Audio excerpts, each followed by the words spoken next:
¿Qué tal, jóvenes? Buenos días, buenas tardes.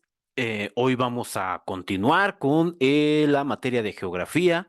En esta ocasión vamos a revisar el tema de geografía física. ¿Qué es la geografía física?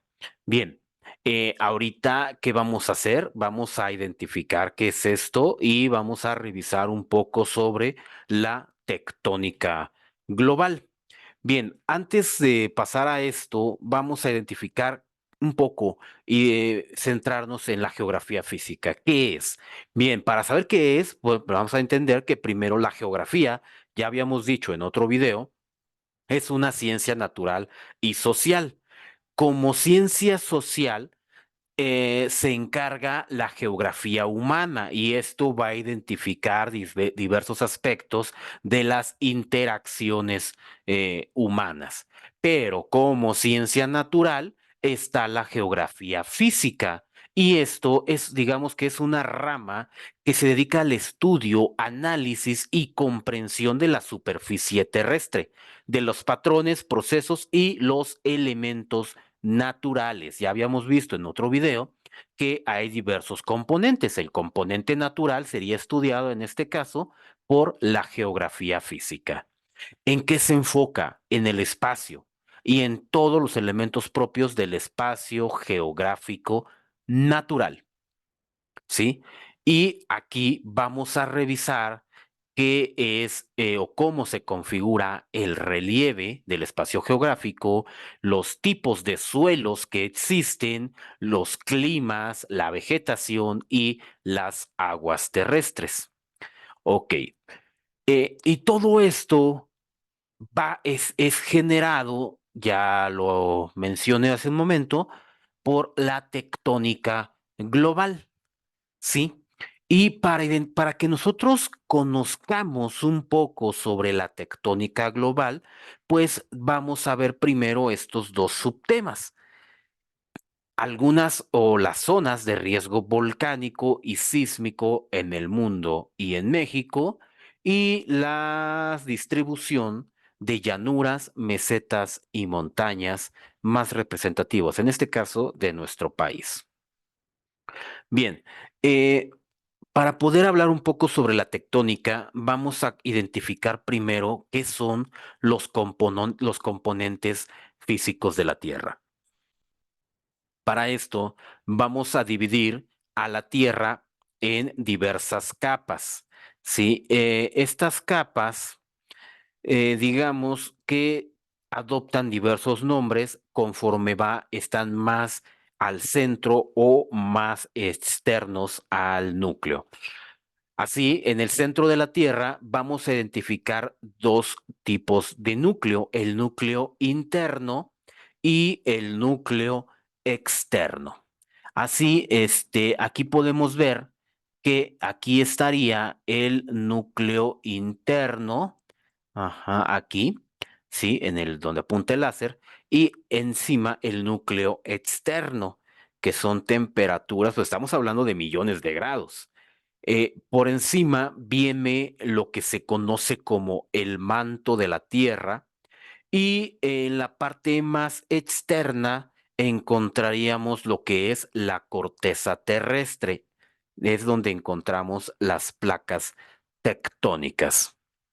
Bien, eh, en esta parte, la parte más externa, vemos esta representación de lo que sería la astenosfera, que la astenosfera es la zona superior del manto terrestre. Está por debajo de la corteza terrestre, que también se conoce como la litosfera, ¿sí? Está aproximadamente entre 30 y 50 kilómetros de profundidad y llega a tener una profundidad de aproximadamente 660 kilómetros. Esto para que lo visualicen ustedes en un contexto, el- la torre más alta del mundo tiene una altura aproximada de 800 metros. No pasa del kilómetro de altura, la más alta. El Monte Everest son 5000 metros, ¿sí? Aquí estamos hablando de kilómetros en vertical y hacia el centro, para que se den una pequeña idea de la profundidad de la que estamos hablando. Bien, entonces la astenosfera, como ya lo mencionamos, es la parte más externa al manto terrestre. Sí, y por encima de la astenosfera encontramos a la litosfera. ¿Y qué es la litosfera? Bien, esta es la parte más sólida, ya es eh, la tierra, las placas tectónicas, ¿sí? Entonces, la litosfera es la capa más sólida y superficial del planeta, ¿sí? La más rígida y la externa de todas. Está formada por la corteza terrestre y la capa superior del manto terrestre, es decir, la superficie, a su vez, la superficie más fría del planeta, y es en donde estamos todos los seres vivos, ¿sí? Bueno, por encima de la litosfera se encuentra la atmósfera. ¿Y qué es la atmósfera? Pues no es otra cosa más que una capa de gases, el aire, ¿sí? Rodean al cuerpo celeste, al planeta. Ajá. Y este gas es atraído hacia el centro por lo que se coloca, lo que es la fuerza de gravedad. ¿Cuál es la función de la atmósfera? Proteger a nuestro planeta de la radiación solar ultravioleta, también controlar la temperatura y evitar el ingreso de meteoritos provenientes del espacio exterior. Bien, regresámonos a la litosfera que se constituye, pues encontramos las placas tectónicas aquí. Esta es la distribución de las diversas placas tectónicas. Imaginemos, para que podamos comprender a las placas tectónicas, es como una costra, ¿sí? Una pequeña costra producto del enfriamiento del manto terrestre. Recordemos que a mayor profundidad nos acercamos hacia el centro de la Tierra, aumentan las temperaturas. Conforme nos vamos alejando del núcleo de la Tierra, las temperaturas van disminuyendo. Y si van disminuyendo, pues el manto se va enfriando hasta que se genera una especie de costra, ¿sí? Costras terrestres en la litosfera, y estas costras vendrían a constituir lo que nosotros conocemos como placas tectónicas. Estas placas tectónicas vendrían siendo también como una especie de islas que van flotando en un mar de lava, hirviendo. Y sus dimensiones pues son gigantescas, ¿no? Aquí podemos ver una serie de placas y características que nosotros nos encontramos en la placa norteamericana. Nuestro país específicamente, si bien nos encontramos en la placa norteamericana, tenemos colindancia con la placa del Pacífico. En el sur tenemos colindancia también con la placa de Cocos y pues con la placa del Caribe. Sí, ese es nuestro país, prácticamente tiene colindancia con tres placas diferentes. Pertenecemos a la norteamericana, pero colindamos con tres placas diferentes: la del Pacífico, la de Cocos y la placa del Caribe. Ajá, entonces esto podría ser una explicación del por qué tanta actividad sísmica en nuestro país. ¿Ok? Bien, aquí podemos ver que la más grande, una de las más grandes de todas, es la placa del Pacífico. Y posteriormente sigue la de Eurasia, Norteamérica y Sudamérica, y pues obviamente la de África, ¿verdad? Ok, bien. En la placa del Pacífico, ya lo acabamos de ver, está aquí colindando con México. Aquí tenemos una pequeña imagen de lo que es la placa del Pacífico. Las orillas de la placa vendrían a configurar lo que se conoce como el cinturón de fuego del Pacífico. ¿Y qué es el cinturón de fuego del Pacífico? Bien, ahí está la definición. Es una región de más de 40.000 kilómetros de largo, ¿sí? En esta placa del Pacífico convergen o colindan diversas placas oceánicas que se están deslizando por debajo de Asia y América a medida que ambos continentes se aproximan. Es decir, para que tengan una idea, la placa del Pacífico está a una altura, digamos que inferior a la placa de Asia y la placa de América.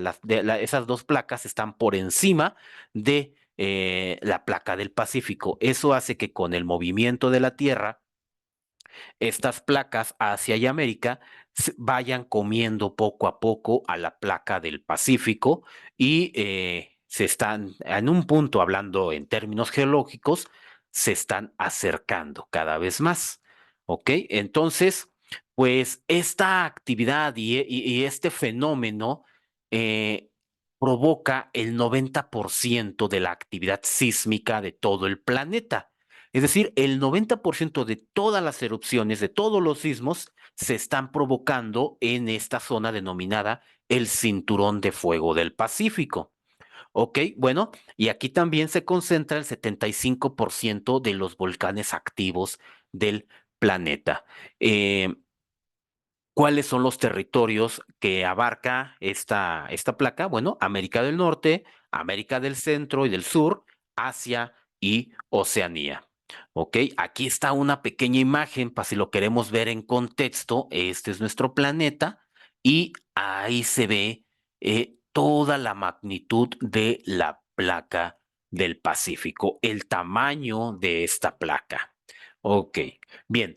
Vamos a ver un poco sobre las zonas de riesgo volcánico y sísmico en el mundo. Miren, aquí está la orilla de la placa del Pacífico. La interacción de las placas de América se van comiendo poco a poco a la del Pacífico, hace que se generen aquí, en esta zona, una gran actividad sísmica y, bueno, aquí está el medidor de las zonas sísmicas, las zonas pedisísmicas, que es un nivel inferior, y lo que se conoce como las zonas asísmicas, es decir, donde prácticamente no hay registros significativos de actividad volcánica o sísmica.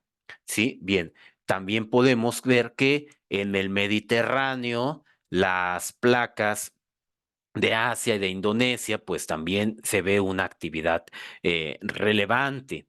¿Sí? Aquí en Asia, esta es la otra orilla del cinturón de fuego, pues ahí está, mire, toda esta zona es altamente sísmica. Ahí se producen, pues ya lo dijimos, más del 90% de la actividad sísmica de todo el planeta. Ok, bien, vámonos a nuestro país. ¿Cuáles son las zonas de riesgo volcánico y sísmico en México? ¿Sí? En México tenemos estas tres zonas. Ya lo vimos aquí, en esta parte, corrección, aquí. ¿Sí? Toda esta zona. Ajá. Bien, vámonos aquí. Aquí está nuestro planeta, bueno, bueno, perdón, nuestro país, y vamos a identificar la zona asísmica primero, que podemos ver que la zona asísmica de nuestro país, donde no se tienen registros significativos de sismos o erupciones, abarca la parte norte del país, que de Tamaulipas, Nuevo León, Coahuila, la mitad de Chiapas, un poco de Durango y pues el Caribe, ¿no? La parte sísmica, aquí está marcado en rojo, ¿sí? Lo que es Oaxaca, Guerrero, Chiapas, Michoacán, ¿sí? Y lo que está en blanco, pues es penisísmica. Es decir, también hay actividad sísmica, pero no con tanta intensidad, ¿sí? Entonces, aquí los estados que tienen una mayor intensidad sísmica, ya lo están nombrando aquí: Chiapas, Oaxaca, Guerrero, Michoacán, Colima y Tabasco. Podemos ver acá en el norte que también tenemos una importante zona sísmica provocada precisamente por la falla de San Andrés. Bien, unas pequeñas preguntas de repaso, jóvenes, si quieren poner pausa y contéstenlo a su ritmo. Bien, pasamos al siguiente. ¿Cuál es la distribución de llanuras, mesetas y montañas? ¿Qué son las llanuras y las mesetas? Bien, las llanuras son grandes extensiones de tierra plana con muy ligeras ondulaciones. A lo mejor por ahí vemos un pequeño cerrito, un montecito, pero no es significativo. Entonces, grandes extensiones de tierra plana, una llanura, ¿sí? Y son tierras bajas. Las mesetas es una combinación, este, pues, entre lo que son una montaña y una llanura. Es decir, grandes cantidades de tierra, extensiones de tierra plana, pero en un punto elevado del espacio geográfico. Es decir, montañas que se elevan y posteriormente se aplanan. Aquí tenemos un pequeño ejemplo. Ajá, se eleva al nivel del mar y posteriormente, pues existe una gran extensión de tierra plana. Ok, las montañas. ¿Qué son las montañas?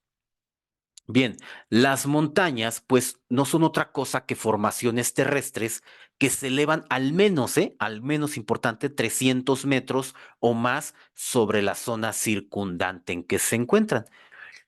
Existen diversos tipos de montañas, son dos principalmente.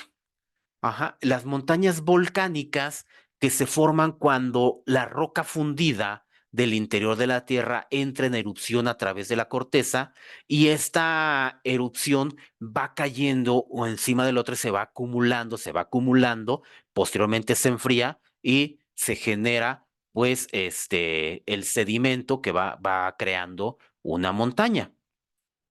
Otro tipo de montañas se forma cuando la tensión de la litosfera, ¿sí?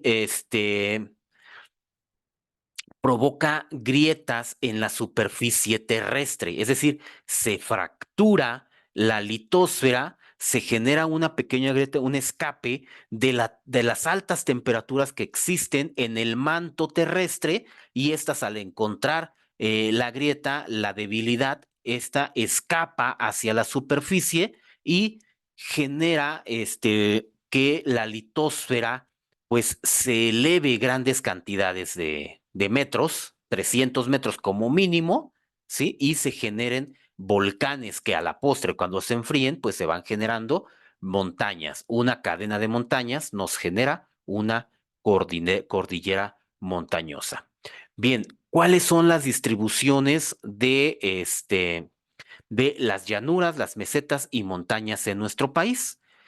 Bien, las llanuras, encontramos cinco principales. Hay muchas, pero las que pues pues tienen relevancia son estas cinco. Las grandes llanuras de Canadá, Estados Unidos y abarca un poco de México. Por aquí las grandes llanuras de Norteamérica empiezan desde acá y todavía tocan la parte norte de México, principalmente en el estado de Nuevo León. También están las llanuras de San Juan, ¿sí? Que tocan lo que es la parte de Puebla, Tlaxcala y Veracruz. Aquí están las llanuras de San Juan, los llanos de Tabasco y Campeche, ¿sí? Las de Tamaulipas y la llanura costera del Golfo. Toda la costa del Golfo de México. Es decir, todo esto son llanuras, tierras planas y bajas. Las mesetas se encuentra, bueno, podemos identificar la mesa de Catujano. Es una, bueno, si lo vemos desde el satélite, pues es una pequeña extensión, pero la realidad es que es una gran extensión de tierra y se encuentra en el estado de Coahuila.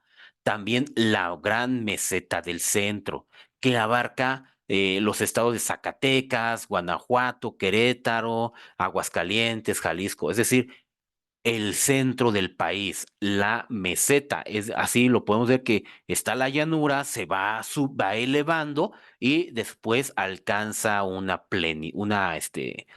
pues se vuelve plano durante un gran terreno.